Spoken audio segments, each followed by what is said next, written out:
All right, we're back as promised. Dana Perino, your reaction to the speech tonight. Well, I think one of the things that he did the best was to use the stagecraft and to utilize the guests in the chamber in order to help tell the story of the past year. And you realize this was a very packed year. And one of the things we haven't mentioned is there was a political prisoner who was freed from Venezuela who's reunited with his daughter for the first time there in the chamber. And then he says, go have a good time. They're on their way out. I mean, there's a lot of those moments because America is not about policy. It is about people. And that's what he showed tonight. What is the thing that strikes you the most, Britt, when you come out of this? These people are crazy. Yeah. That was the line of the night. That was amazing. The headline. And it hit at a moment when, some of the events that had happened in the chamber had sort of made you think, oh, what is up with these people not being willing to stand and being so grudging about everything? I don't think that was his prepared text. That was off. Yeah, he was saying, can you protect American citizens over criminal illegal aliens, and said, how do you not stand for that? Yeah. And I think that's another big memorable moment here as we get from the other side. A tough job to always do this. The response, especially after doing a speech in the House chamber. Virginia Governor Abigail Spanberger, a new governor to the Commonwealth, ready to give the Democratic response to President Trump's State of the Union. Here she is. Let's listen in. Good evening. Good evening and welcome to historic Williamsburg.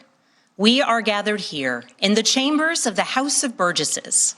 In 1705, the people of the Virginia colony gathered here to take on the extraordinary task of governing themselves. Before there was a Declaration of Independence, a Constitution, or a Bill of Rights, there were people in this room. The people who served here ultimately dreamed of what a new nation, unlike anything the world had ever seen, could be. The United States was founded on the idea that ordinary people could reject the unacceptable excesses of poor leadership, band together to demand better of their government, and create a nation that would be an example for the world. And this year, as we celebrate 250 years since America declared our independence from tyranny, I can think of no better place to speak to you as we reflect on the current state of our union. Tonight, as we watched our nation's lawmakers gather for a joint session of Congress, we did not hear the truth from our president. So let's speak plainly and honestly. And let me ask you, the American people watching at home, 3 questions. Is the president working to make life more affordable for you and your family? Is the president working to keep Americans safe both at home and abroad? Is the president working for you? As I campaigned for governor last year, I traveled to every corner of Virginia, and I heard the same pressing concern everywhere. Costs are too high in housing, healthcare, energy, and childcare. And I know these same conversations are being had all across this country. Because since this president took office last year, his reckless trade policies have forced American families to pay more than $1,700 each in tariff costs. Small businesses have suffered, farmers have suffered, some losing entire markets. Everyday Americans are paying the price. And even though the Supreme Court struck these tariffs down 4 days ago, the damage to us, the American people, has already been done. Meanwhile, the president is planning for new tariffs, another massive tax hike on you and your family. And Republicans in Congress, they remain unwilling to assert their constitutional authority to stop him. They're making your life harder. They're making your life more expensive. They're even making it more difficult to see a doctor. Rural health clinics in Virginia and across the country are already closing their doors thanks to the so-called One Big Beautiful Bill, championed by the president and Republicans in Congress. And tonight, the president celebrated this law, the one threatening rural hospitals, stripping health care from millions of Americans and driving up costs in energy and housing, all while cutting food programs for hungry kids. But here in Virginia, I am working with our state legislature to lower costs and make the Commonwealth more affordable. And it's not just me. Democrats across the country are laser focused on affordability in our nation's capital and in state capitals and communities across America. In the most innovative and exceptional nation in the history of the world, Americans deserve to know that their leaders are focused on addressing the problems that keep them up at night. Problems that dictate where you live, whether you can afford to start a business or whether you have to skip a prescription in order to buy groceries. So I'll ask again, is the president working to make life more affordable for you and your family? We all know the answer is no. I grew up in a house of service. My mother was a nurse and my father was a career law enforcement officer. I began my career by following in my father's footsteps as a federal agent, working money laundering and narcotics cases. I worked side by side with local and state police to keep our community safe and to uphold and enforce the law. Law enforcement officers across the country know that it is a unique responsibility to do the serious work of investigating crimes, comforting victims, and making arrests. It's about building trust, and that requires an abiding sense of duty and commitment to community. And yet, our president has sent poorly trained federal agents into our cities, where they have arrested and detained American citizens and people who aspire to be Americans. And they have done it without a warrant. They have ripped nursing mothers away from their babies. They have sent children, a little boy in a blue bunny hat, children to far-off detention centers, and they have killed American citizens in our streets. And they have done it all with their faces masked from accountability. Every minute spent sowing fear is a minute not spent investigating murders, crimes against children, or the criminals defrauding seniors of their life savings. Our president told us tonight that we are safer because these agents arrest mothers and detain children. Think about that. Our broken immigration system is something to be fixed, not an excuse for unaccountable agents to terrorize our communities.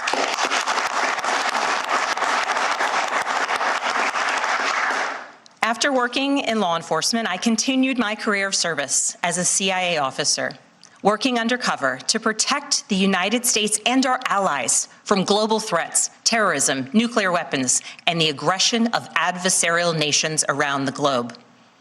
But as the president spoke of his perceived successes tonight, he continues to cede economic power and technological strength to Russia, bow down to China, bow down to a Russian dictator, and make plans for war with Iran.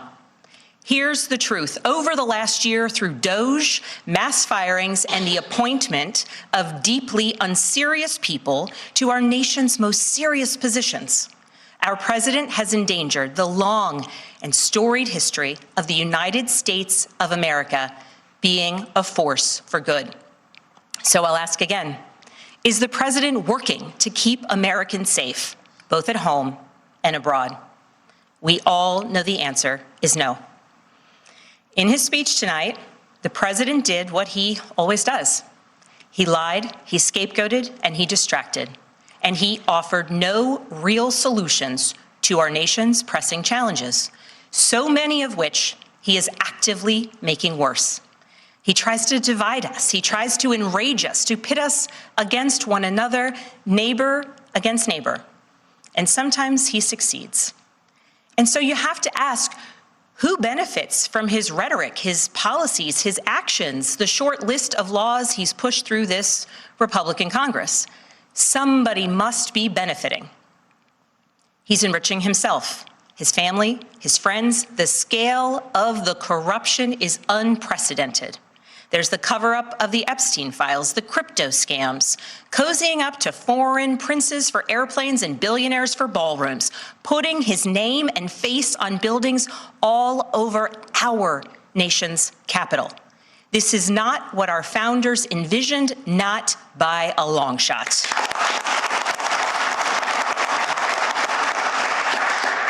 So I'll ask again, is the president working for you? We all know the answer is no. But here's the special thing about America. On our 250th anniversary, we know better than any nation what is possible when ordinary citizens, like those who once dreamed right here in this room, reject the unacceptable and demand more of their government. We see it in the determination of students organizing school walkouts all across the country, whose voices are becoming so powerful that the governor of Texas seeks to silence them. We see it in the bravery of Americans in Minnesota standing up for their communities, from peacefully protesting in sub-zero temperatures to carpooling children to school so that their immigrant parents are not ripped away from them in the parking lot. As a mother of 3 school-aged daughters, I am inspired by their bravery, but I am sickened that it is necessary. And Americans across the country are taking action. They are going to the ballot box to reject this chaos. With their votes, they are writing a new story, a more hopeful story. In November, I won my election by 15 points.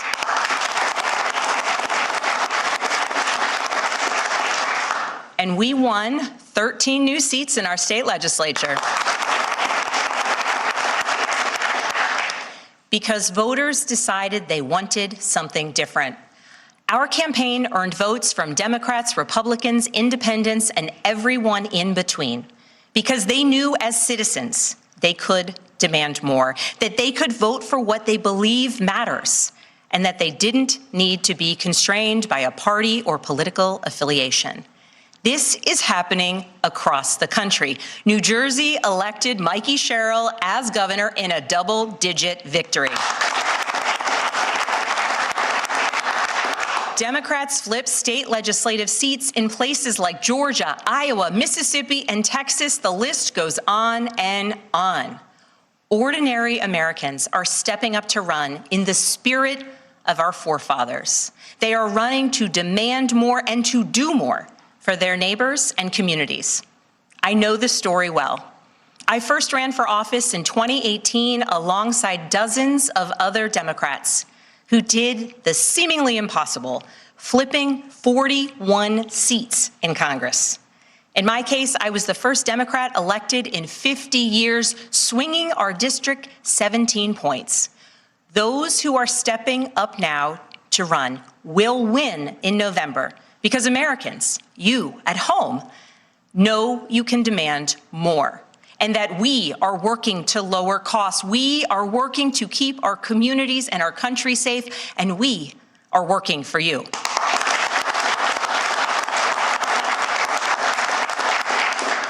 In his farewell address, George Washington warned us about the possibility of, quote, cunning, ambitious, and unprincipled men rising to power. But he also encouraged us, all Americans, to unite in a common cause, to move this nation forward. That is our charge once more, and that is what we are seeing across the country. It is deeply American and patriotic to do so, and it is how we ensure that the state of our union remains strong, not just this year, but for the next 250 years as well, because we, the people, have the power to make change, the power to stand up for what is right, the power to demand more of our nation.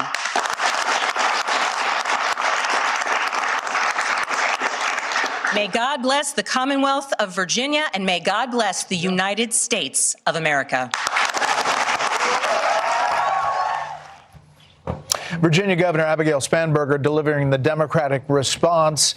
She campaigned as a moderate. She spent in this speech her most pointed comments for how immigration enforcement is operating inside the U.S., saying ICE is endangering communities. The governor saying President Trump lies and divides our country, in her words, and our communities. And, quote, this is not what our founders envisioned, not by a long shot. Yeah, it's a difficult job, especially on a big night. President Trump gave a powerful speech. This is the Democrats' response. Spanberger won that Virginia's race. It was widely seen as perhaps the kind of model that might work in other places as well. She made the argument that her kind of candidacy will help them to get to the majority in the midterms race. We got a little taste of the argument. She said, we're not safer, we're not more prosperous, and is the president working for you, was her line. The question is the economy in Virginia going to work for her? Because she's proposed a whole bunch of new taxes. Taxing dog walkers. And there are a lot of critics saying, you campaigned as a moderate. Are you one now? Are you governing as one? As the big question for Allison Spanberger. She pointed to her CIA time and sort of, has been seen as someone who has that blend of being a moderate, service-oriented Democrat. But we'll see if she can get across the finish line. Well, it was quite a night. The longest State of the Union address ever. Thank you for watching our coverage of President Trump's State of the Union address and the Democrat response. Yeah, it was a great night. Thank you all for being here. Great being with you, Brett, and our great panel. A special edition of Hannity live from Capitol Hill is next. Good night from Washington, everybody. Good night.